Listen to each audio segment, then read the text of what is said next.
Hi, welcome back to Pulp Science Fiction.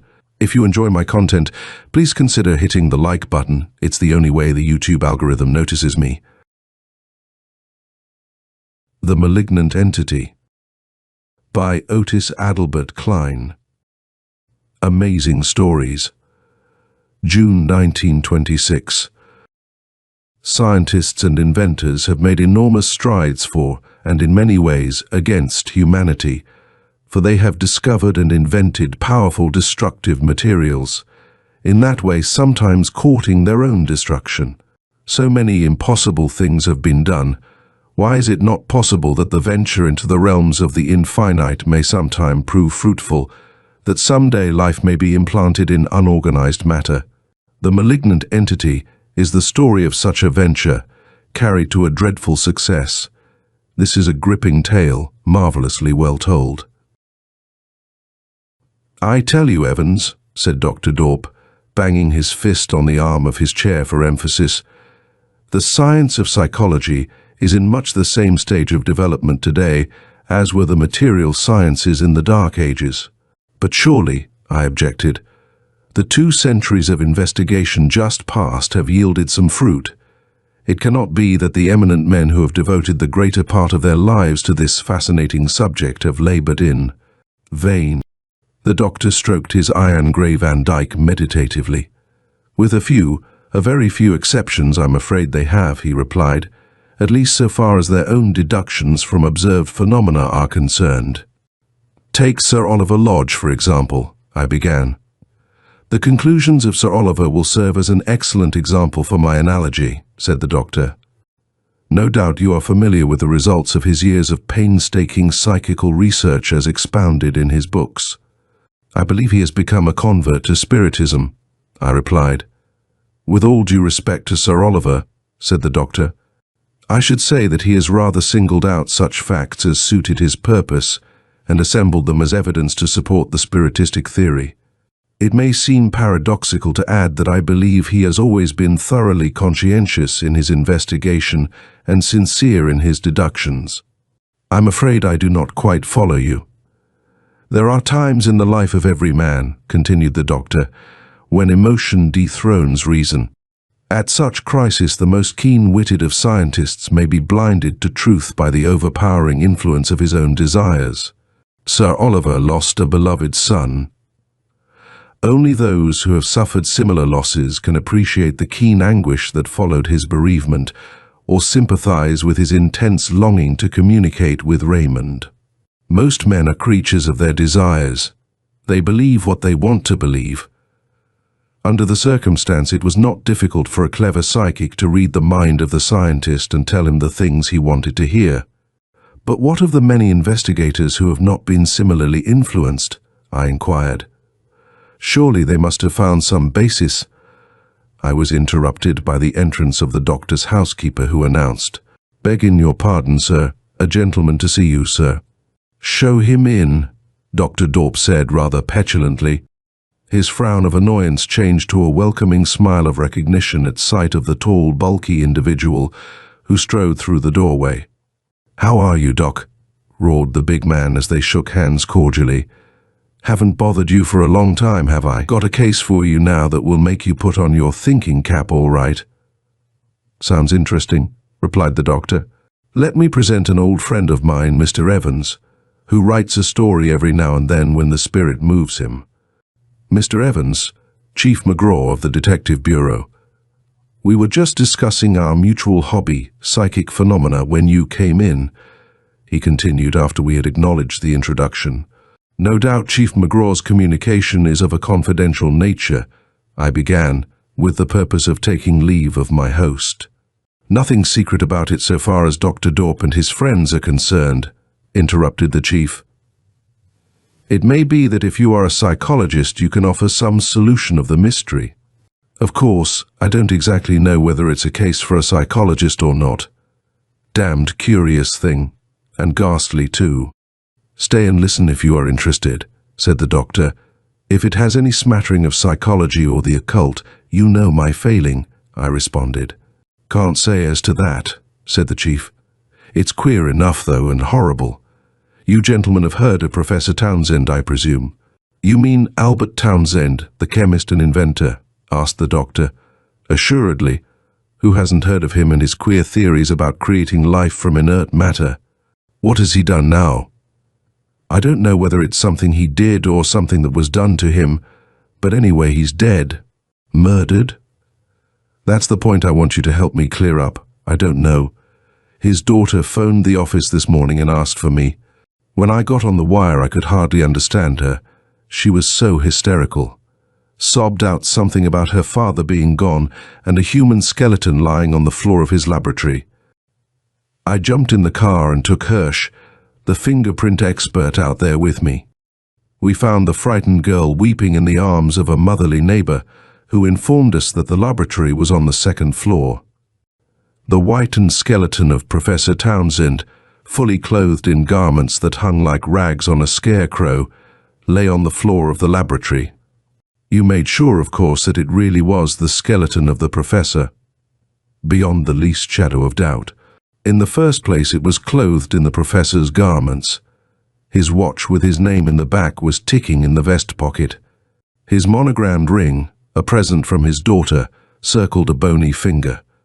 On the bones of his right forearm were the marks of a fracture that had healed, and the skull was slightly indented above the right temple. These marks resulted from an automobile accident in which the professor was injured 2 years ago. To make assurance doubly sure, we called in his dentist, who readily identified his own work on the teeth. When was the professor last seen alive? That is the feature that makes the affair so uncanny. He was alive, and apparently normal mentally and physically, at dinner last evening. Most amazing, exclaimed Dr. Dorp. Suppose we go out. Just what I was going to suggest, replied the chief. My car is waiting outside. Would you care to accompany us, Mr. Evans? He would perish from curiosity if he couldn't see the thing through now, said the doctor when I hesitated. Come along with us, old man. If 2 minds are better than 1, then surely 3 minds are superior to 2. We piled into the chief's roomy roadster and were soon speeding toward the House of Mystery. Chapter 1.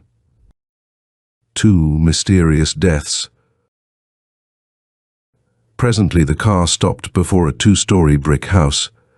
Its upper windows, with shades half drawn, appeared to stare down at us with a look of sly cunning, as if endeavoring to conceal some fearful secret. A short, chunky individual, smooth-faced and with a decidedly florid complexion, met us at the door. Chief McGraw introduced him as Hirsch, the fingerprint expert. All alone, Hirsch? Asked the chief, looking about as we entered the spacious living room. Might as well be, replied Hirsch. Miss Townsend is in her room with a neighbor. The cook and housemaid are out in the kitchen, scared green. Coroner been here? No. He called me up about 20 minutes ago and said he had an inquest to attend to on the south side. Told me he didn't know how soon he could get here, but it would be several hours at least. How about the prints? All the fingerprints in the laboratory seem to have been made by the same person. Evidently, the professor. Better phone headquarters right away and have them send Rooney out. He might come in handy to guard the death room in case the coroner is late. All right, sir. I'll call up right away. Now, gentlemen, said the chief, turning to the doctor and me, let us go upstairs. We followed him up the thickly carpeted stairway and along a broad corridor at the end of which he opened a door. I started involuntarily at sight of the grinning, ghastly thing that lay on the floor. Not so Dr. Dorp. He knelt beside it and examined it minutely, his keen grey eyes alert for every detail. He even touched his fingers to the white forehead and prodded the shadowy depths of the empty eye sockets. At length, he rose and washed his hands at the porcelain lavatory. It seems incredible, he said, that this man could have been alive yesterday. Just what I was thinking, responded the chief. Those bones could not have been drier or whiter if they had bleached in the sunlight for the last 10 years. The doctor now turned his attention to the contents of the laboratory. He examined the collection of retorts, test tubes, breakers, jars. Dishes and other paraphernalia spread on a porcelain-topped table set against the wall and reaching half the length of the room. The walls were shelved clear to the ceiling, and every shelf was crowded to its utmost capacity with bottles, jars, and cans containing a multitude of chemicals. To these he gave but scant attention. In the center of the immaculate white tile floor stood an open, glass-lined vat. From its height and diameter, I estimated its capacity at about 60 gallons. This vat was more than a third full of a colorless, viscous liquid that gave off a queer, musty odor. "What do you suppose that stuff is?" I asked Dr. Dorp. "Looks like a heavy albuminous or gelatinous solution," he said. "Possibly it is some special compound the professor employed in his experiments. Mediums of this nature are often used in the cultivation of colonies of bacteria, and it is possible that he intended to use it as a carrier and food for the organisms. It was his ambition to create synthetically." "Any idea what caused the death of the professor?" asked the chief. "I have a theory," replied Dr. Dorp, "but it seems so illogical, so wildly impossible, so, contrary to the teachings of science that I prefer to keep it to myself for the present at least." A heavy tread sounded in the hallway, and a moment later a blue uniformed officer entered. "Hello, Rooney," greeted Chief McGraw. "I want you to see that no one disturbs this room or its contents until the coroner arrives. We are going downstairs now. Keep a weather eye on things, and I'll send a man to relieve you soon. If either of these gentlemen wants to come in at any time, you may admit him." "Yes, sir, I'll remember them." We trooped downstairs. 2 women were seated in the living room. Chief McGraw presented us to the younger, who proved to be the professor's daughter, Dorothy Townsend. She was a slender girl about 20 years of age, with pale, regular features and a wealth of gold-brown hair. Her large, expressive eyes were red with recent weeping, and her lips quivered slightly as she bowed to us in turn and introduced us to the stout, middle-aged neighbor, Mrs. Harms, who had been endeavoring to comfort her. "Hirsch and I are going to run down to headquarters for a couple of hours," said the chief. "Would you prefer to come with us or stay here and look around?"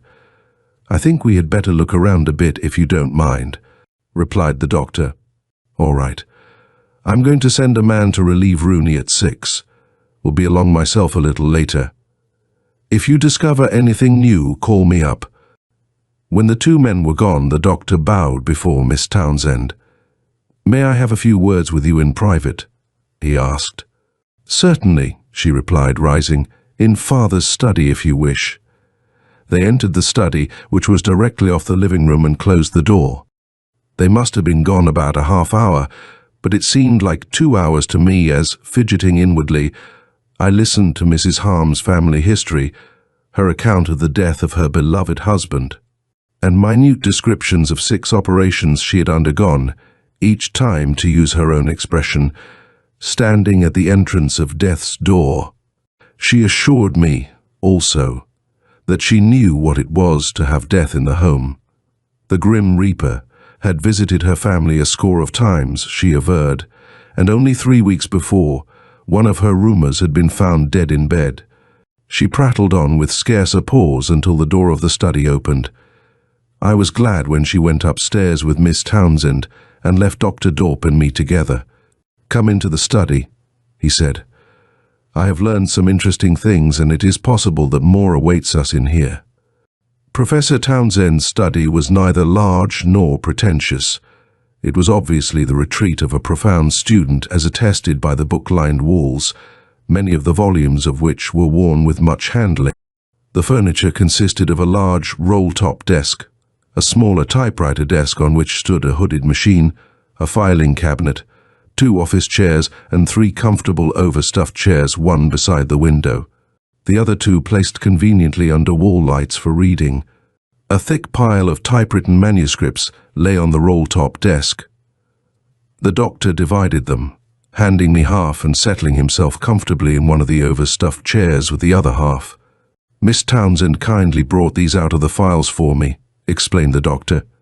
I think it possible that they may shed some light on the mysterious cause of the death of their author. We can save time dividing the work. I believe I can conduct a more intelligent search if you will give me some idea of what I am to look for, I said. Quite so, he agreed. I had forgotten for the moment that you were not familiar with the details of my interview with Miss Townsend. Let me review it briefly.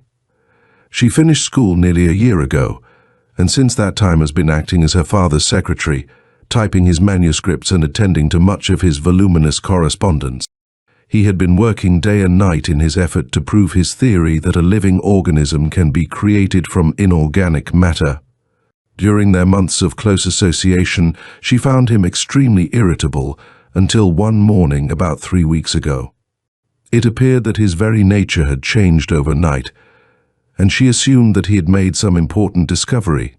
She remembers the exact date owing to the fact that Mrs. Harm's roomer was found dead in bed on the night of the supposed discovery. This roomer, who was living under an alias, was found to be a notorious character known as Immune Benny, and is alleged to have committed numerous crimes, among which were several revolting murders, without ever having been convicted. After that night, the professor's jubilant attitude kept up until death. He paid no attention to his correspondence or manuscripts and spent the greater part of his time in his laboratory, presumably experimenting with numerous live animals which he had delivered each day. His first experiments, she stated, were with mice, rats, and guinea pigs. He next used cats, rabbits, and small dogs, then larger dogs until, on the day before his death, he had 2 huge mastiffs brought to the house and took them into the laboratory. None of the animals taken behind the door ever reappeared, and she quite naturally assumed that they had been the subjects of vivisection. My theory is that the doctor was interrupted by a loud rap at the study door. He rose and opened it, revealing a sturdy uniformed policeman. A frightened housemaid peered around his huge bulk. The man seemed greatly perturbed. His voice shook as he asked, "Where's Rooney?" "He's on guard in the laboratory," replied the doctor. "Are you the man sent to relieve him?" "I'm Officer Burke. The maid here showed me to the laboratory, but Rooney ain't there. It's a horrible place." "Don't blame him for leaving." "Yes, that skeleton on the floor isn't exactly pretty." "That skeleton? You mean them skeletons?" "There was 2 of them, and one was dressed in a cop's uniform." With an exclamation of surprise and horror, the doctor threw down the manuscripts he was holding and rushed for the stairway. I followed breathlessly. Chapter 2. A Strange Diary. What we saw in that awful room of death confirmed our wildest fears. A skeleton, with the bones whitened like those of the professor, lay on the floor facing the doorway. One bony arm was stretched across the threshold, as if its owner had been attempting to drag himself from the room when struck down. A blue uniform bagged loosely over the bones, and on the feet were the heavy, hobnailed, square-toed shoes I had noticed on Rooney's feet some time before. The doctor squinted at the star on the breast of the recumbent figure. Then he turned to Officer Burke, who had come up behind us. "What was Rooney's number?" he asked. 942. "Then this is Rooney's uniform, and it probably is his skeleton. Call up the chief and tell him what happened." "This is horrible, diabolical." "Your theory," I said. "Does this shed any light on it?" "On the contrary," he replied, "it makes the case more baffling than ever. It seems incredible that such things can really happen. I tell you, Evans, there is some mysterious force at work here, something new and unheard of in the annals of scientific research. It is my opinion that the late Professor Townsend chanced upon some force hitherto unknown to scientists, and played with it like a little child with fire until it suddenly destroyed him. The death of Officer Rooney is ample proof that this terrible force, whatever it may be, survived him. Now let us conjecture regarding the nature of this thing that has taken the lives of 2 human beings. We know that the professor's chief ambition was to create life from inert matter. All of his experiments in the laboratory were made with this object in view. All his printed works show plainly his firm belief that the thing could be accomplished, some of them going so far as to point out the processes by which he believed protoplasm, the primitive basic life substance, might be analyzed. As protoplasm is a compound of almost unlimited complexity in its physical and chemical constitution, our most skilled chemists have been unable to unravel its secrets. In fact, the further a chemist gets in his attempts at analysis, the more baffling and complex he finds it to be. Being a compound composed of complex substances, which are in turn composed of others still more complex, and so on, ad infinitum, its secrets are fully as inscrutable as those of the starry universe. The professor's first step, therefore, in this seemingly impossible undertaking, would be to analyze protoplasm. Assuming that he succeeded in reducing it to its basic elements, his next problem would be to take similar elements and, through a process even more complex than the previous one, assemble and reassemble them until they were capable of sustaining life. Let us suppose that he did these things.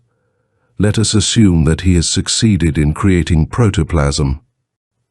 What next? We will say that he has taken some primitive form of life for a pattern, a moneron, perhaps, the most simple type of animal, consisting of a single cell of protoplasm. There still exists a difference between the moneron and the synthetically created cell. Chemically and physically they are the same, but the moneron is alive. What is life? Broadly defined as we recognize it on this earth, it is a temporary union of mind and matter. There may be, and probably is, another kind of life which is simply mind without matter, but we of the material world know it not. To us, mind without matter, or matter without mind, are equally dead. The moneron has a mind, a soul, a something that makes it a living individual. Call it what you will. The professor's cell of man-made protoplasm has not. Can you conceive of any possible way in which he could, having reached this stage, create an individual mind or soul, an essence of life that, once united with his cell of protoplasm, would form an entity? It seems impossible, I admitted. So it seems, he replied. Yet it is only on such an hypothesis that I can account for the mysterious deaths of the professor and Officer Rooney. But I don't see how a moneron, or a creature remotely resembling one, could kill and completely devour a man in less than 2 hours, I objected. Nor I, agreed the doctor. In fact, I am of the opinion that if the professor did succeed in creating life, the result was unlike any creature, large or small, now inhabiting the earth. A hideous monster, perhaps, with undreamed of powers and possibilities, an alien organism among billions of other organisms. Hating them all because it has nothing in common with them, a malignant entity governed solely by the primitive desire for food and growth, with only hatred of and envy for the more fortunate natural creatures around it. If the professor did succeed in creating or discovering such a creature, I said, it is evidently in this house at this very moment. Unless it has the faculty of making itself invisible, a thorough search should reveal its whereabouts. For having consumed 2 men, it must be a monster of no mean proportions. That is true, replied the doctor. However, we have another hypothesis that is equally worthy of our consideration if we accept the premise that the professor created a living creature. Judging from his writings, he spent a considerable portion of has time studying and experimenting in microbiology. Suppose he succeeded in creating a microscopic organism, and that organism had the power to reproduce its kind. If it reproduced by fission, that is, by simply dividing itself after it had attained a certain size, the only check to its increase would be death or lack of food. The more food it could obtain, that much more rapidly would it and its descendants multiply. Countless billions of such creatures might occupy this room, and yet be invisible without the aid of a compound microscope. There is ample room for a swarm of such creatures, numerous enough to devour a man to float in the air above our heads without revealing its presence. The words of the doctor affected me strangely. Involuntarily I looked upward, half expecting a swarm of man-eating microbes to descend and devour me. For a moment I was seized with a feeling of panic so strong I could scarcely restrain myself from leaping for the door. The fact that the sun had just set and dusky shadows were thickening in the room augmented the illusion. I crossed the floor nervously and pressed the switch beside the door. Instantly the place was flooded with blue-white light from a cluster of powerful globes depending from the middle of the ceiling. As I was recrossing the room, my eyes fell on the contents of the glass-lined tank. I stared unbelievingly for a moment, then called Dr. Dorp. "What is it, Evans?" he asked. "The liquid in this tank," I replied. "It has changed color. Something has turned it pink." "The effect of the artificial light, no doubt," he said, coming up beside me. Then I saw the expression of doubt on his face change to one of surprise and wonder. "You are right," he exclaimed. "It has not only changed color, but a still more remarkable transformation has taken place. When we noticed it this afternoon, the tank was a third full of the colorless liquid. This pink fluid reaches halfway to the top." Chapter 3. A drawer filled with bones. The tread of many feet sounded in the hall. Chief McGraw paused in the doorway, staring down at the blue-clad skeleton on the floor, a look of horror on his face. Behind him were 4 policemen in uniform. Is that the skeleton of poor old Rooney?" McGraw asked. "It's too ghastly a thing to believe." "I'm afraid it is," replied Dr. Dorp. The chief knelt and examined the star on the bagging blue coat. "It's hellish, positively hellish," he said, rising. "Do you know what killed him?" "We are working on a theory," began the doctor, but was interrupted by the chief. "Theories be damned," he snapped. "Work on your theories if you want to. This thing has gone too far. I'm going to get some facts." He swung on the 4 men behind him. "Search the house," he said. "Look sharp for anything of a suspicious nature, an infernal machine perhaps, or a blood-sucking animal. There is a man-killer of some kind, human or otherwise, hidden in this house, and it's our business to find it." When the men had departed, he stepped over Rooney's skeleton. "I'll search this room myself," he said.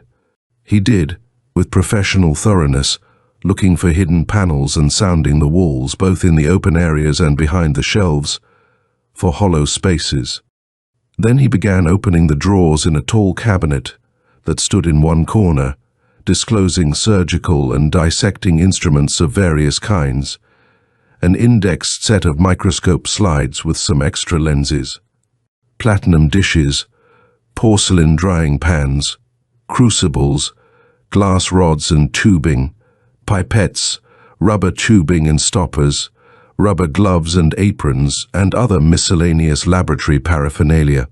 The bottom drawer of the cabinet was quite large and deep. The chief cried out excitedly when he saw its contents. "Good Lord, look at that!" he exclaimed. It was filled to the top with dry white bones. "Nothing but the bones of small animals," said Dr. Dorp, picking up a skull. "This, for instance, is the skull of a dog." Then, taking up another, "Here is the skull of a rabbit.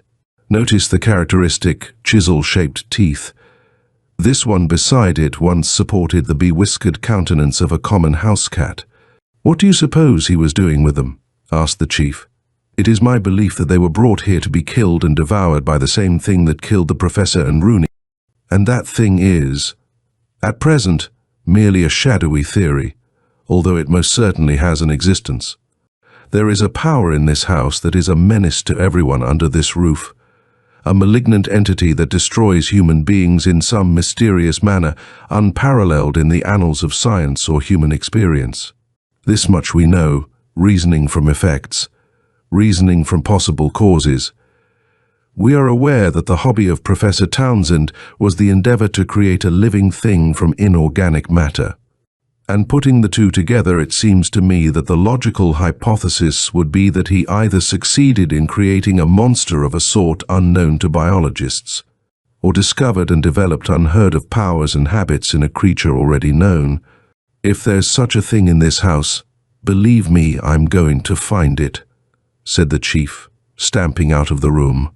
Now that we have a few moments to ourselves, said Dr. Dorp when McGraw had departed, let us conduct a search, or rather an inquiry on our own account. I perceive that we have a very excellent compound microscope at our disposal, and am curious to examine the liquid which has so mysteriously risen and changed color in the tank. He took a blank slide from the cabinet drawer and a small glass rod from the table. As he was about to dip the rod in the liquid, he uttered a low exclamation of surprise. "What's up now?" I asked.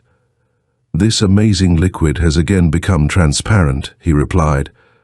"The red tint is gone." He plunged the tip of the rod into the viscous liquid, twisted it slightly and withdrew it. Although the liquid seemed quite heavy, it slipped from the end of the rod much after the manner of the white of an egg. After considerable juggling, he succeeded in obtaining a small amount which he smeared on the slide. He then placed the slide in position and adjusted the microscope with a practiced hand. "Well," I asked, after he had peered into the eyepiece for a full 10 minutes, "what is the stuff anyway?" "Here, look for yourself," he replied. What I saw in the field of the microscope appeared to be a meshwork or foamwork of exceedingly fine bubbles, or perhaps globules. Granules of different sizes and shapes seemed embedded in these globules, and the whole was dotted at intervals with small white objects. While I watched, several of these white objects seemed to dissolve and disappear. All of them apparently were endowed with life, for I noticed that they expanded or contracted spasmodically and seemed endeavoring to push their way through the surrounding bubbles. "Seems to be a sort of foam," I said, "with something alive floating in it." "The foam, as you call it, bears a singular resemblance to the basic life principle, protoplasm, when seen under the microscope," replied the doctor. "But those white things," I began. "The white things," he went on, "are the living remnants of a complex organism that has been destroyed. They are waging an unequal and hopeless battle against assimilation by the globules that surround them.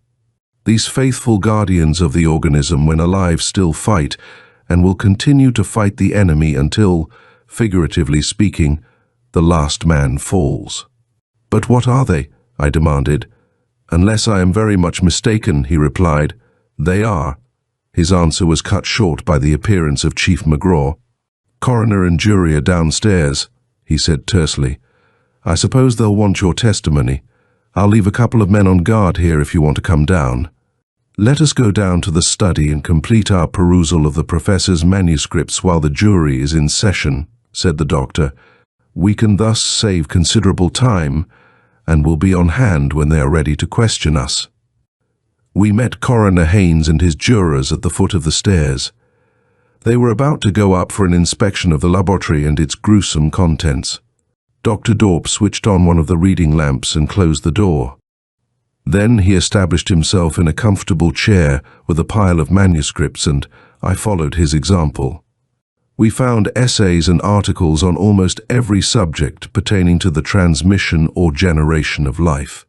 There were papers on anatomy, bacteriology, cell structure, microbiology, and embryology. There were treatises on evolution, spontaneous generation, and the structures and habits of microorganisms.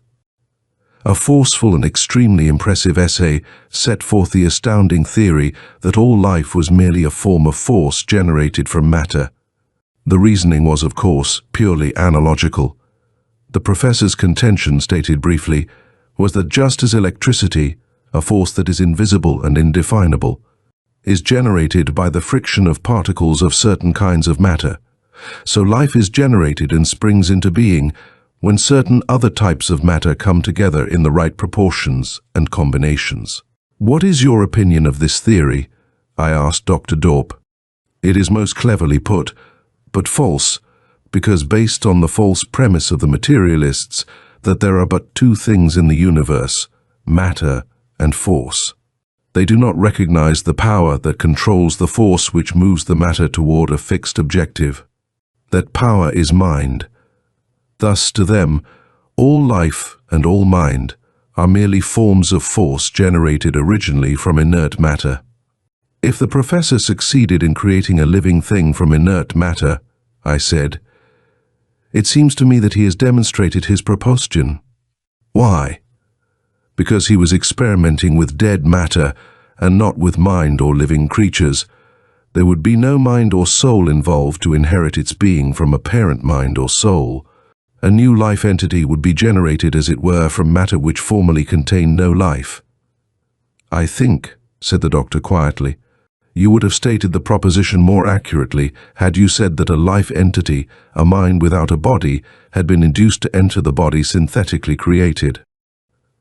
Our discourse was interrupted by Chief McGraw, who informed us that we were wanted by the coroner. Chapter 3. The coroner's jury.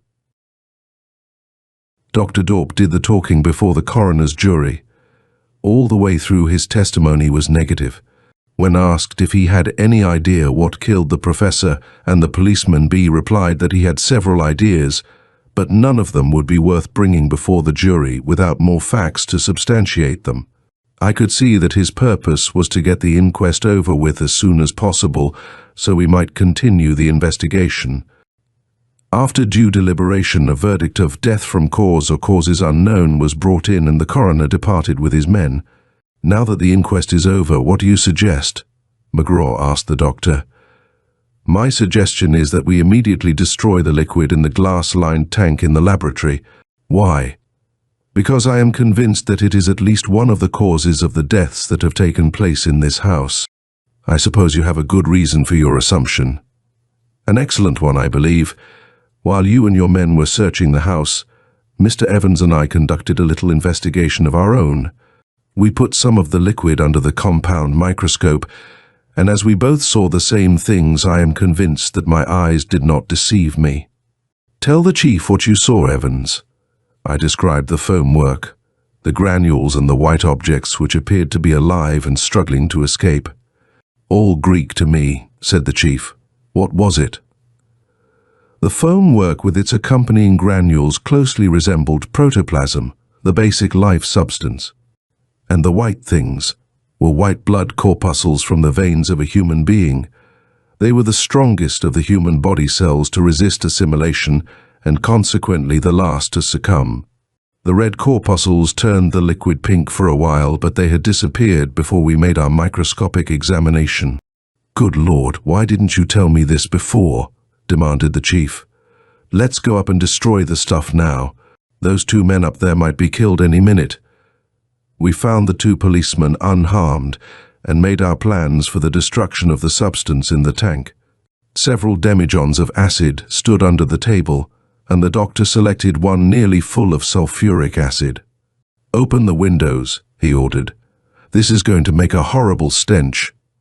Then he removed the rubber stopper from the mouth of the demijohn, and I helped him hoist it to the edge of the tank.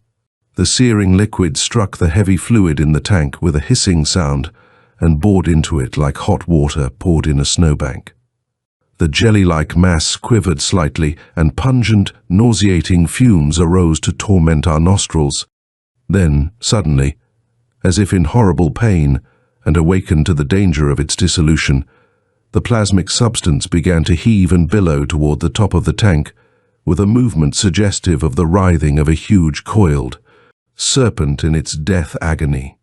By directing the stream of acid at the various peaks that arose, we endeavored to keep it all washed down to a common level. Then a dozen peaks rose simultaneously, and I noticed that one was capped with a round ball in the center of which was a black spot. The nucleus! Cried the doctor excitedly, shifting the demijohn. Pour it on the nucleus! We were too late. The thing upreared itself with amazing speed and lopped over the edge of the tank opposite us. We dropped the nearly emptied demijohn into the tank and rushed around to intercept it. Just in time to see the ball containing the black spot separate itself from the stringy mass by which it was suspended, drop to the floor and roll under the table. An exciting chase of several minutes ensued. The thing darted, or rather rolled from place to place with amazing rapidity. The tile floor was cracked in a dozen places by blows from the clubs of the two policemen who assisted us. At length we drove it into the corner beneath the lavatory and advanced in close formation. I had armed myself with a large spatula. The doctor gripped a heavy pestle. The two policemen had their clubs, and the chief held his automatic pistol in readiness. As we drew close, we moved with extreme caution, our nerves taut, our weapons ready to strike when the thing should make its dash for liberty. We waited breathlessly, but no movement came from the corner. I prodded the space behind the water pipes with my spatula, still no sign of the thing we were after.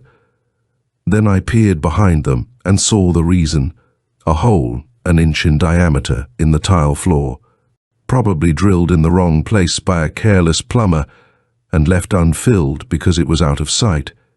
When I pointed it out to Dr. Dorp, he shook his head solemnly. "The malignant entity has escaped," he said. "No one in this house, in this community even, is safe until it is captured or killed." "You don't mean to tell me that little thing we were chasing around the room could kill anybody?" said the chief.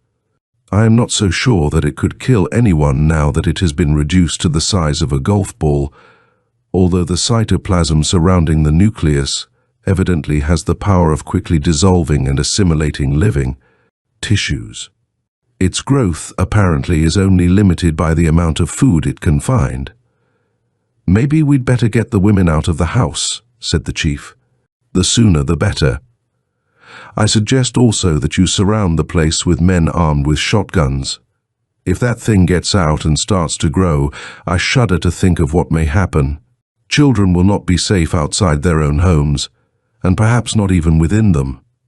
Adults will be attacked as soon as the creature has attained sufficient size. And there is always the possibility that it may have the power to reproduce its kind. Organisms of this kind, as a rule, multiply with exceeding rapidity. Think of 1,000 or perhaps 1,000,000 such monsters roaming through the land. It is almost impossible to kill them because of the power we have just witnessed, of leaving the body, no matter how large it has grown, taking with it only enough cytoplasm to protect the nucleus and make a new start. We were all gasping from the fumes that came out of the tank and glad to get out of the laboratory. When all were assembled in the living room, the chief phoned headquarters for men and shotguns, while Dr. Dorp and I explained what we had found to Miss Townsend. After we had described our adventure in detail, the doctor said, "It seems strange that your father left no records of his experiments with the monster. I feel quite sure that he left a record of some sort, though I have never seen it," replied Miss Townsend. "Have you any idea where it is?" "Perhaps in his safe in the study." "I do not remember seeing a safe in the study." "Naturally.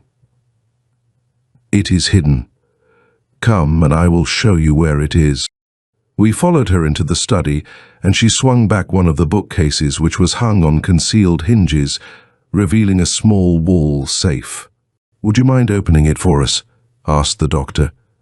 She turned the dial to number 12, then pulled the lever. It did not move.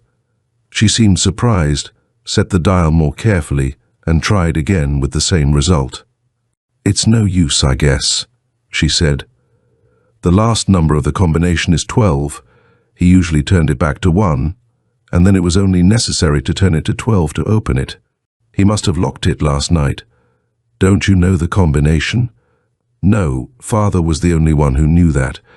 "I wonder if you would object to our blowing the safe?" he asked. "Not if it will be of any assistance to you." Chief McGraw, who had just finished calling headquarters, came into the room. "Think you can get us a safe cracker tonight, Chief?" asked the doctor. "Get you most anything you want." "What's in the safe?" "We believe it contains some valuable information regarding the thing we were chasing a while ago." "I'll get a man out here right away," said McGraw, going once more to the phone.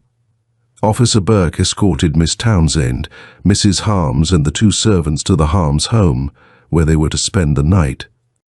Shortly afterward, there arrived 20 policemen armed with shotguns and carrying several dozen bull's-eye lanterns. They brought extra weapons which were distributed to all of us who remained in the house, the chief, the doctor, the 4 policemen, and myself. Burke was to remain on guard next door. A ring of lanterns was placed around the house, and the 20 armed men were posted at intervals between them. We then divided our forces as follows. 1 policeman was placed on guard in the laboratory. Chief McGraw with another policeman patrolled the upper rooms and halls. The doctor and 1 policeman remained on the first floor, and I, accompanied by a strapping young fellow named Black, who had recently been admitted to the force, did sentry duty in the basement. Chapter 4. Theorizing. The Townsend basement was divided into 3 rooms, each lighted rather dimly by the yellow rays from an incandescent globe suspended on a short drop cord. The furnace room and coal bins were situated at the rear end. The middle compartment contained a miscellaneous assortment of boxes, barrels, garden tools, household tools, canned fruits, empty fruit jars, bottles, and what not. The front room was used as a laundry. Officer Black and I searched each room thoroughly, using a flashlight in the dark corners and moving everything that wasn't fastened to the floor or walls. Several mice jumped out from behind boxes and barrels, but we saw no sign of the creature we were hunting. We were peering behind the furnace when several loud squeaks came to us from the middle room. With shotgun held in readiness, I moved stealthily toward the point from which the sound came. There, in the center of the floor, almost under the yellow electric light bulb, I saw the fast disappearing body of a mouse under a mass of plasmic jelly. My first impulse was to shoot, but on second thought, I decided to attempt to capture the thing alive if possible. Instructing Black to hold his weapon in readiness in case I failed, I unscrewed the lid from a large empty fruit jar and walked softly toward the center of the floor. I expected the thing to spring away, but to my surprise, it lay almost motionless on the body of its victim. I could see streaks of bright red flowing through the jelly-like mass as blood of the mouse was drawn up for assimilation. I clapped the mouth of the jar over the creature, and still it made no effort to escape. Then, sliding a fire shovel which Black brought me, under the thing and its victim, I turned the jar right side up. It fell to the bottom of the receptacle, still clinging to the now formless mass that had once been a mouse and making no effort to escape. I put the lid in place and screwed it down tight. "Now try to get away, you devil," I cried, shaking the jar exultantly. I almost dropped it a moment later as a muffled explosion jarred the building. Then I remembered Chief McGraw's safecracker and hurried upstairs. When I reached the living room, Dr. Dorp was emerging from the study in a cloud of plaster dust. In his hand was a thick, loose leaf book. "I have the professor's diary," he called excitedly. "Don't get fussed over such trifles," I replied. "Look what I've got. Caught it alive too." I put the jar on the table and he squinted at it for a moment. The blood-bloated monstrosity had separated its shapeless hulk from the whitened bones of its victim and was sluggishly crawling up the side of the glass. "You caught it, sure enough," he said. "I only hope it hasn't any little sons or daughters about." "I'll keep the house under guard for a couple of days," said Chief McGraw, who had come down to learn the result of the cracksman's labors. "If there are any more of these things around, they ought to show themselves by that time." The doctor drew a chair up to the table and eagerly scanned the pages of the diary while we watched the antics of the thing in the jar. It kept getting lighter colored all the time, and more lively. By the time the cytoplasm had become transparent, it was racing around, contorting its body into all kinds of shapes, flat, oval, and round. At times it put forth pseudopods, sometimes elongating them until it resembled a small cuttlefish. "September 23rd was the night Immune Benny died, wasn't it, Chief?" asked the doctor. "Right. Why?" "Then this diary tallies with Miss Townsend's testimony. Here is the professor's entry. September 23, nearly midnight. Eureka! I have succeeded. I placed a tiny drop of synthoplasm on the slide tonight, as I have done 1,000 times before, and covered it with a weak, sterile solution of gelatine. I watched it steadily for a half-hour, but nothing happened until, suddenly, I noticed a tiny black spot forming in its center. I am positive there were no animalcules either in the synthoplasm or the solution, yet no sooner had the black spot become readily distinguishable than my speck of synthoplasm began moving about as if searching for food. Evidently, it cannot subsist on gelatine. I next introduced a rhizopod into the solution. My animal slightly resembles it, but is larger and gets about much faster. I wanted to compare the two, but the rhizopod was quickly devoured. Now I know what to feed it. It is growing late, so I will not read all the details to you, continued the doctor. Suffice to say that the professor discovered his synthetically created creature would feed on nothing but living creatures. He fed it so many microscopic animals the second day that it grew to a size visible to the naked eye. Then he fed it gnats, mosquitoes, flies, beetles, and finally mice.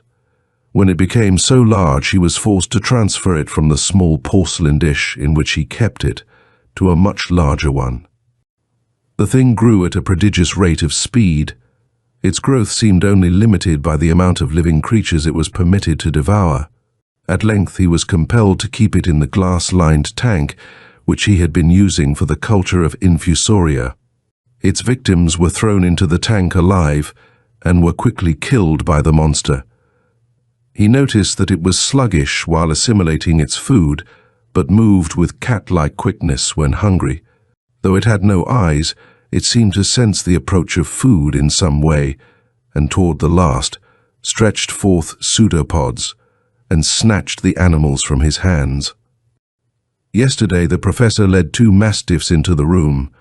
Hardly had he closed the door of the laboratory before the monster was out of the tank. It killed and devoured the 2 big dogs in less than a half-hour, then crawled back sluggishly into the tank to digest its meal. Thus ends the written record of the professor's adventures with the malignant entity. His whitened bones on the floor of the laboratory are mute testimony of what occurred.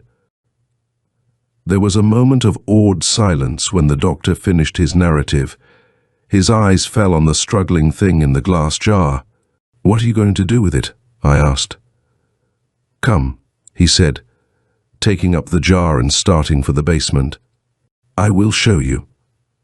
The chief and I followed him down the basement stairs and into the furnace room.